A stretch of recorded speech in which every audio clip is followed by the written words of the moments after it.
Welcome to Ending the Stigma, a Path to Recovery, a mental health and addiction recovery podcast show.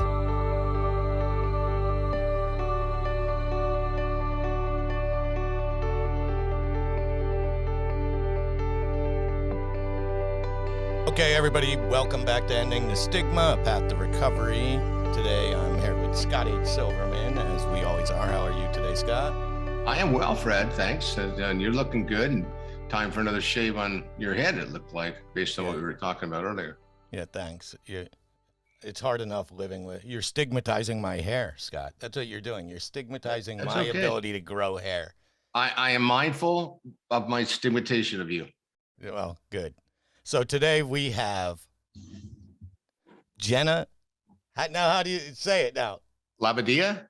Yeah, Labbadia. Labbadia. Yeah, it's Jewish, Fred. That's why you're having trouble with it. Labbadia. So actually, it sounds like it looks. Yeah, well, I get that, but it looks scary too. It's a scary name to go at, and I'm not. It looks like you could say Labbadia. I'm sure people have butchered this endlessly, but she is a kinesiologist, occupational therapist, and a doctor of occupational therapy student. So she is going to explain what all that means, and that sounds like it's going to take an hour, but it doesn't. And it's not what I thought it was, because the word occupational really throws off the meaning of occupational therapy. I agree. I just want to mention that during my research, I stumbled on a quote and Scott loves quotes, and he'll probably run with this. Scott's favorite quote is what, Scott? Pressure bursts pipes. Pressure bust pipes. Bust pipes. Okay. Yeah, it's a formal behavioral health term, SAMHSA approved DSM-5. Yeah, well, this one here says occupational therapists ask what matters to you, not what's the matter with you.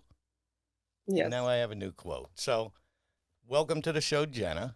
Thank you. Thank you for having me. No problem. Have you done many podcasts? No, this is my first one. Were you nervous? A little bit, yeah. Well, wait, it gets worse. It gets worse. It gets worse. No, there's nothing to it. There's nothing to it. Uncross your legs, unfold your hands. Yeah. And, you don't need that towel for all the perspiration that's going to fall off. Yeah, it's fine. We try to keep it easy and make it real. And we really appreciate you being here today, because I think from what little I know about Fred, he's done a lot of research on you. And I think your perspective is going to be really helpful, because I think the word occupational is a little, it's kind of a hard one to hang your hat on. So why don't you tell us exactly what you do, why you do it, and how you get it done.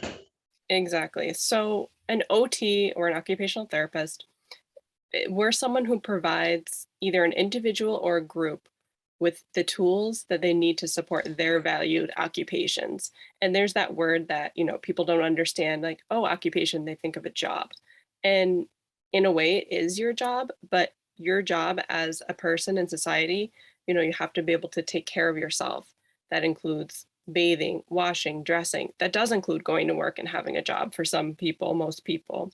It includes your leisure occupations, your social activities. And for kids, it includes playing and their school. So an OT can work in a ton of different settings, because anything that's important for someone to do, we help them do it.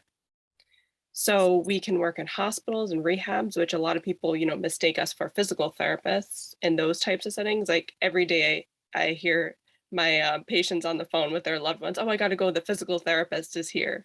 And so educating them on the difference has been huge. We also can work in schools, which is where the petition that Fred knows me from, that's where that comes into play, because I based that petition on the school system. We can work in communities, community mental health centers, nursing homes, homeless shelters, correctional facilities. There's outpatient centers. We can work in people's homes. So there's a ton that OT can do. And I think because it's so broad and there's so much variety, that the profession kind of gets lost and people can't really get a huge grasp on it, because it is so broad. And for me, I work in what we call skilled nursing facilities. It's essentially nursing homes, but it's more so acute rehab. And then we also work with long-term patients. And even though it's more of a physical, like my goals mostly for my patients are physical goals, being able to walk, being able to feed themselves, dress themselves, go back home and be able to take care of their home, do their laundry, cook and clean.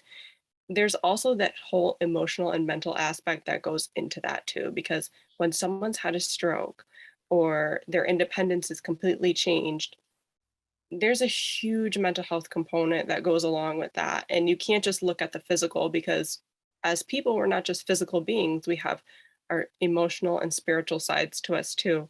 So I love OT because from what I do, I get to incorporate every part of a person into helping them be whole and helping them reach their valued occupations and do what they need to do to lead, a healthy and productive life that's important to them.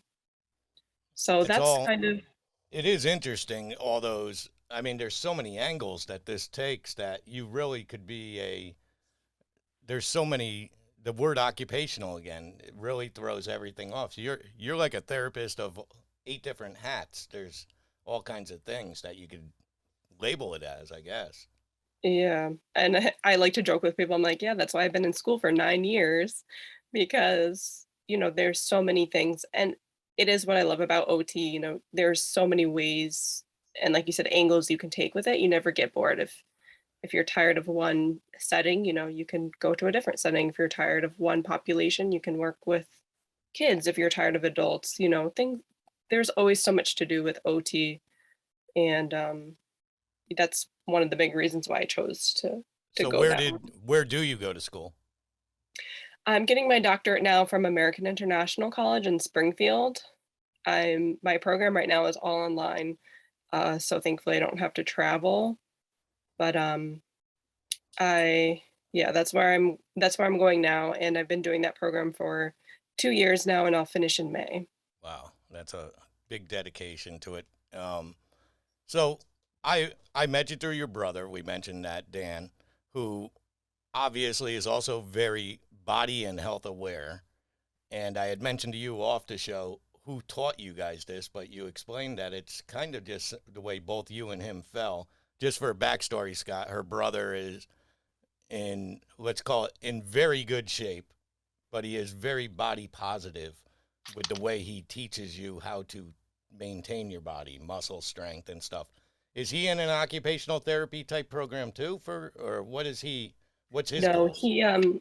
his bachelor's degree is in education actually, and he's thought about being athletic director and things like that.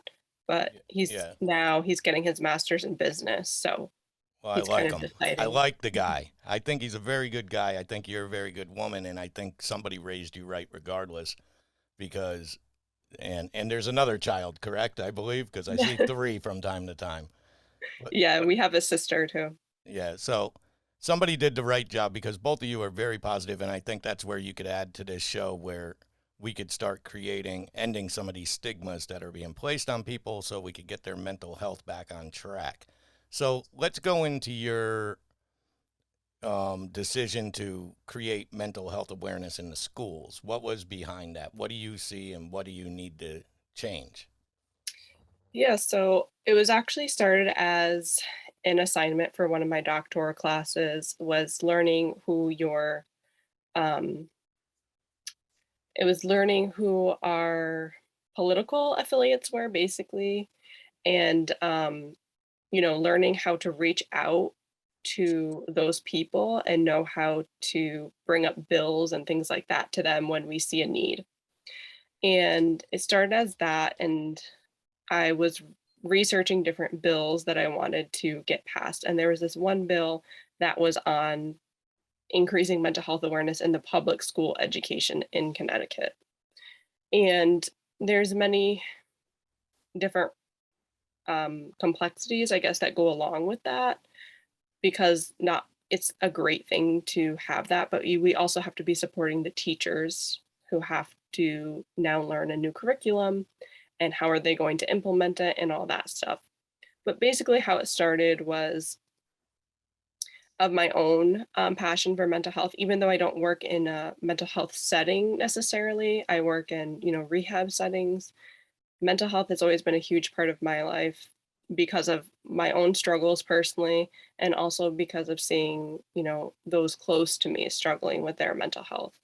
And I think once people need the right tools to know how to ask for help. And if people don't know that there's options for help, then, they're not likely to reach out for that. And I think just like everything else we're taught when we're young, we're taught math and how to read and write and all these things. There needs to be more social emotional learning as well, because when we're taught these things young, it helps, that stuff sticks with us longer than, if it's just thrown out to us later on in life. If you're taught from a young age how to regulate your emotions, how to go for help, how to know when to ask for help, I think that's much more, it's much more not accurate, but there's a word I'm looking for. It's just better when they're younger. It sticks with them better, Yeah, I and it agree. becomes, and it helps to end the stigma, because when you're brought up a certain way, you're used to it. Like today's kids, they're brought up with technology. That's what they're used to. There's not much stigma with them using technology. And when they're brought up with the mental health awareness, it's more common. Like me and Well, my friends. I think you're right on the path there, because like the difference between you going to school and me and Scott going to school. Well, I don't know about when Scott was in school, but when when I was in school, the children that had mental disabilities were in a separate class, behind a shade, behind in a classroom. They ate lunch at a different time. They rode different buses. And to me, as a child of the 70s, a young child, they were just different, Yeah. maybe a little scary. Now I saw with my own children, they are implemented into your classroom. And Yeah, my, there's right, laws now that you have to have them in the least restrictive environment. So if a child can participate with their same age peers, that's the best environment for them. And then yeah, they may need support and be need to pulled out sometimes, but it is whatever's better for the child, it's important for them to stay, with right. their peers. And So it's what do good you for got, other Scott? kids. You got anything there, Scott, to ask? I know you do. Yeah, a couple things. First and foremost, thanks for the work you do. You kind of touched on and if you want to share that, I would love to hear that story if you're not uncomfortable in a minute. If you want to share with us what that was in your life that maybe was catastrophic or just pivotal or caused a trajectory shift. And I've always, believed as a kid that was a troublemaker and, got into weird situations and had learning disabilities. When you segregate a child, you send a message that you're different, and that most kids will say to themselves, well, that'll translate to something wrong with me, and then they will compensate or decompensate. And I think that contributes to a ton of different things we see today with untreated trauma. So I think the way we go, I think your point about socializations, interactions, and then I think the word that I would have used that you were looking for was organic, meaning it's a muscle memory as a child. You kindness, self, care, caring about others, knowing how to say to somebody, hi, how are you? In my most recent book, I mentioned at least a dozen times the three hardest words to say out loud in the English language is I need help. So if we can find ways to, and it's interesting, I look at the internet with young people today differently because I see the addiction side of it. It's amazing. And especially with COVID, because kids went from an hour or 2 hours a day interacting on, social media and internet, maybe 4 hours to 10 and 12 and 14 hours a day. So there's this real interdependence now. And you see these pictures of young people sitting at coffee shops, and all three, four of them are sitting there. They're actually looking down and texting to each other rather than having an eye-to-eye conversation. So there is that piece that's going to have to come back. And I remember I saw an interview last year. Some chiropractor was saying the biggest issue he's seeing with kids today is their sore necks because they're constantly looking down at their phone. Yeah, and I'm sure you see that. And I was thinking too, because my mom had a stroke. And I remember the physical therapy was like, 45 minutes a day trying to get her to balance on a ball, and it was a massive stroke. So that was the most frustrating for her. But then there was the other 23 hours a day, where the OTs would come in and interact and just learning how to eat again and trying to get someone to encourage them to speak. And, she was somebody who ran 100 miles an hour. And when your lifestyle stops like that, it is catastrophic. And, sometimes with the physical side, you can stabilize, but with the behavioral health side, that depression can cause, and people can't, when you can't articulate yourself and you're a talker, it's like being gagged. So, to your point, Fred, the idea of what, Jenna's doing is, I think, important to talk about, because there are all kinds of different levels of support and all kinds of different levels of help out there. And I just want to see people get to the best and highest level possible. And if people aren't sure about that, just talk to someone who understands and get assessed.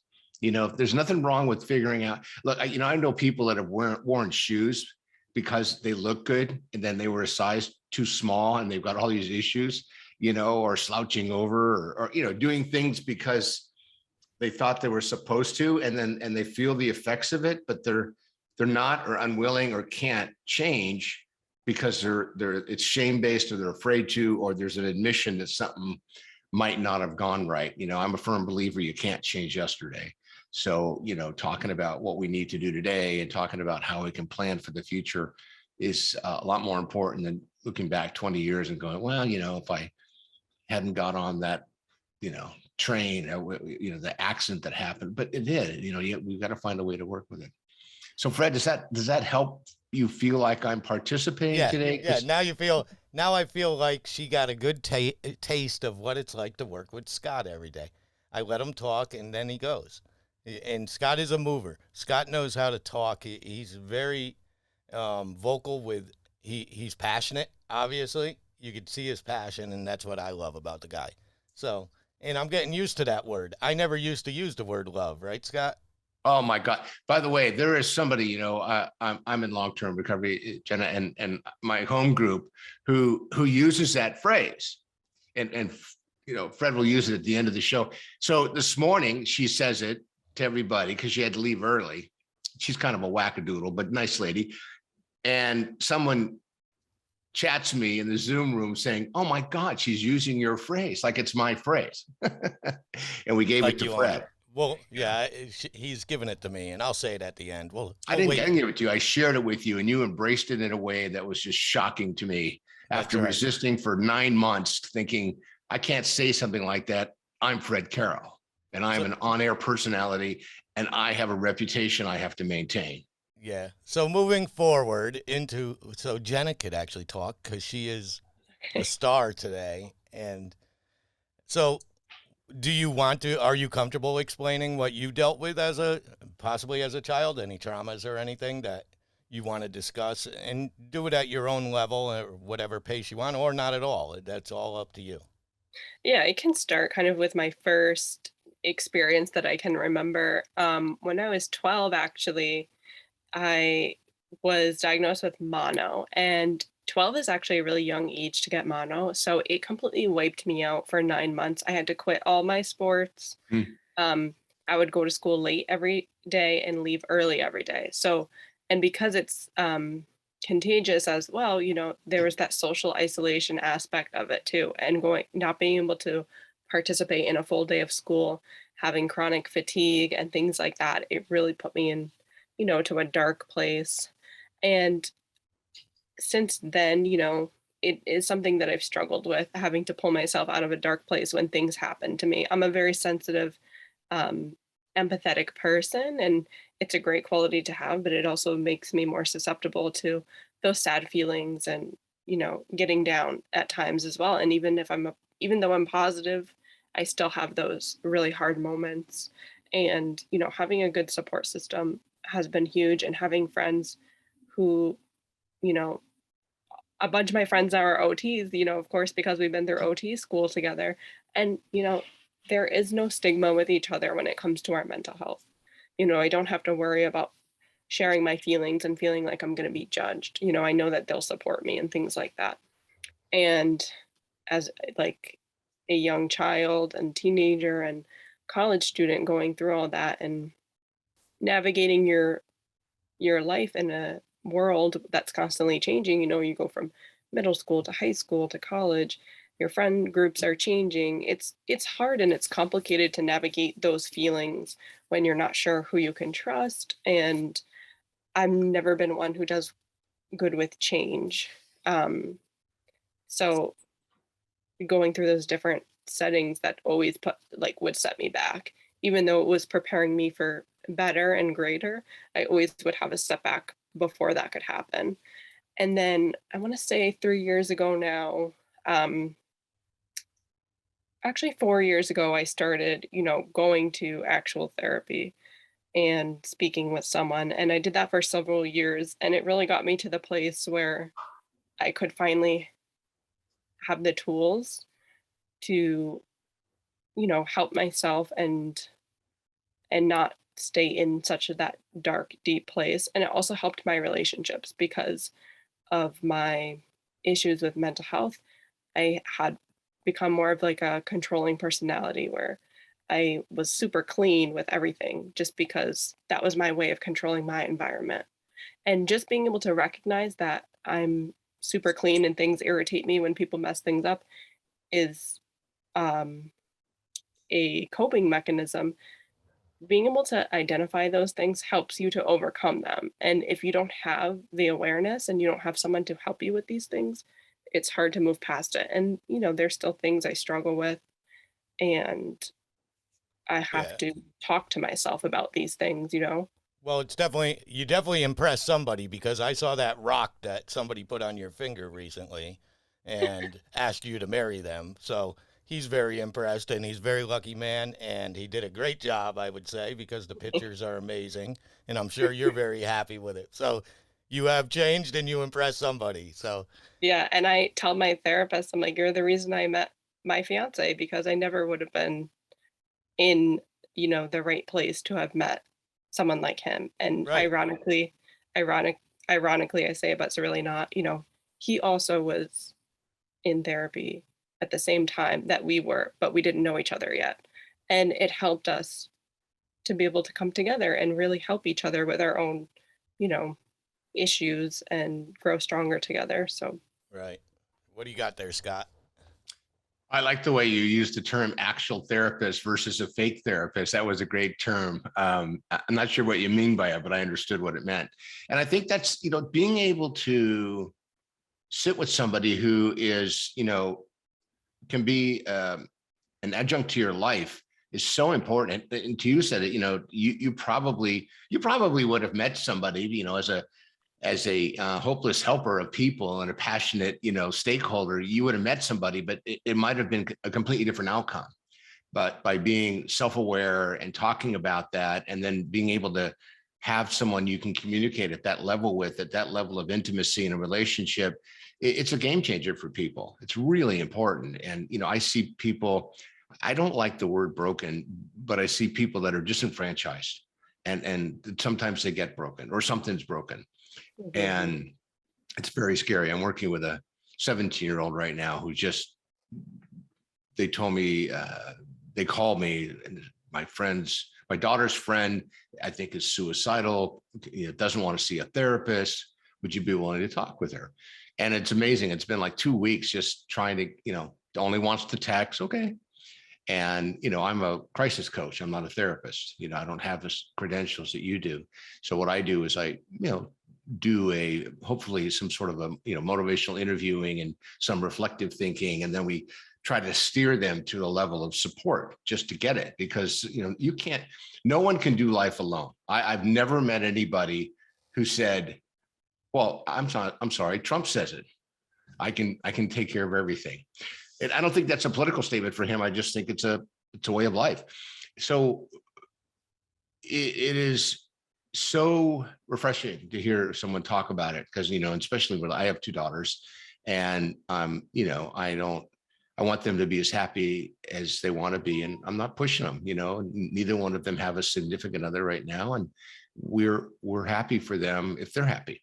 and that's the way it should be. So I applaud you and your congratulations on your engagement to have somebody that you can talk to at a level that is more than just superficial, or more than just the list that he was given and you were given by your parents. Whether you like it or not, you got the list of what you should look for in somebody else, I assume. And it's hard to find somebody in today's world, or ever, that meets everything on that list. Not, I'm not inferring I had to settle for anything, but my wife pretty much came in and changed everything. And that was part of her agenda. She told me after a year, which was interesting, but we've known each other for so long before we got married, and coming up in March, it'll be 40 years. So, it can be done. It is possible. And, we're best friends, and COVID has taught us we better get some new tools to communicate, because we're both, we're quarantined. And, when someone's in the room breathing and it irritates you, you've got to find some coping mechanisms that work, and Fred actually has been most of my diversion therapy for the last 18 months, which gives you an idea of, how well I'm not. But anyway, and I have my own professional contacts, and I in recovery, and I talk with people all the time, and my sponsor, and I got sponsees, and I don't know how to live life without being connected, because I know that in my mind, I like to say, is like a bad neighborhood. I try not to go there alone. Yeah. Fred? Well, that's all interesting. It feels like us three together could probably talk for hours and hours, because we have a instant attraction to anyone that's young and trying to change for the better. We're happy to see this for the future, that there are people like Jenna out there that are doing their best to create a better environment. Because you did mention something before, Jenna, about how we say we learned a lesson from, like, when we're young and go through something, people often tell you, well, it made you this, it made you that. But I never liked that as myself, that it made you stronger. It made you stronger, because to me, children shouldn't be going through trauma at all. They should be in a safe place and happy and stuff. And I think it's very common for parents and friends to have that automatic answer to respond to your trauma by saying, oh, but it made you stronger, it made you better. Well, how do they know? And did it really? Did you really have to go through that to be better and stuff like that? And it can be a tool, but it shouldn't have to be a way of life, where you approach everything through the lens one way and one way only. And that's the kind of stuff that, when I hear parents say, I don't understand why my kid, well, who raised the child?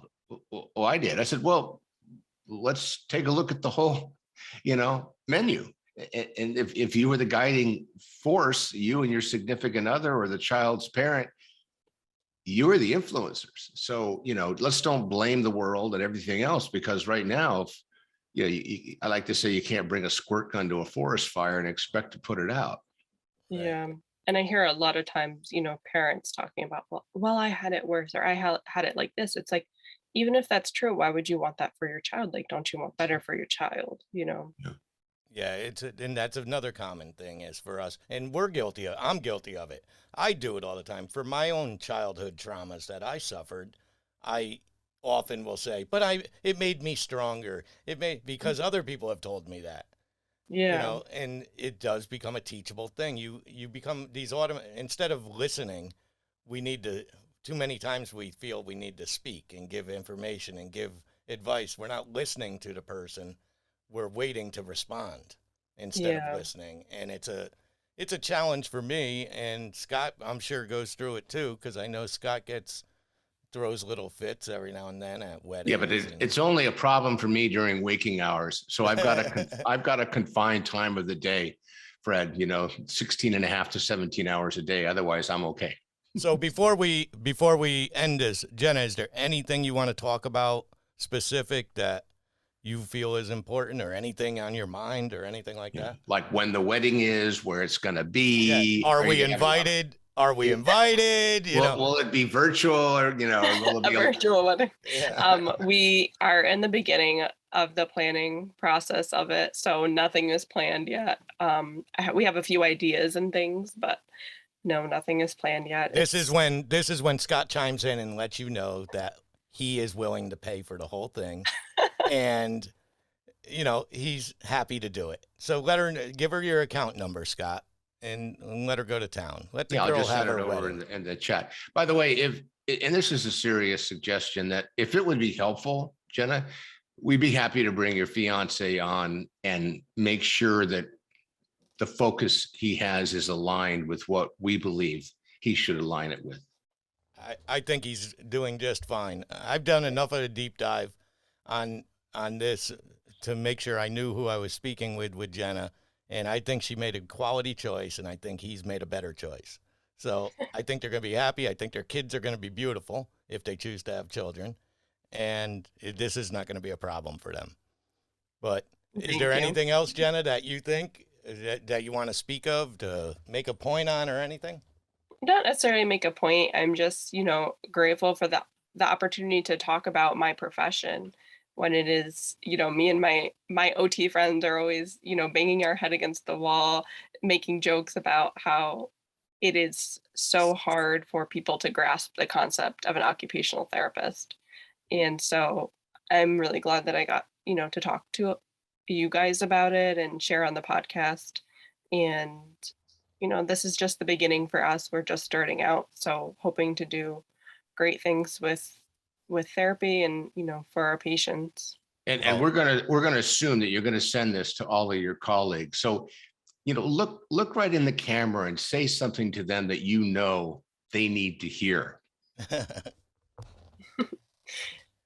Keep going, basically, because even if you're just touching one life, that life is worth it, and every profession can be frustrating and irritating, but I believe it's worth it. And that's why I do what I do.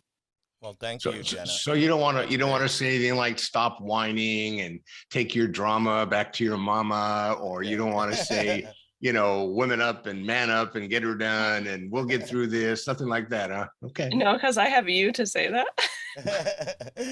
Well, exactly. As a hopeless helper, I hope that you can say, oh yeah, Scott's got a lot of insight to our group.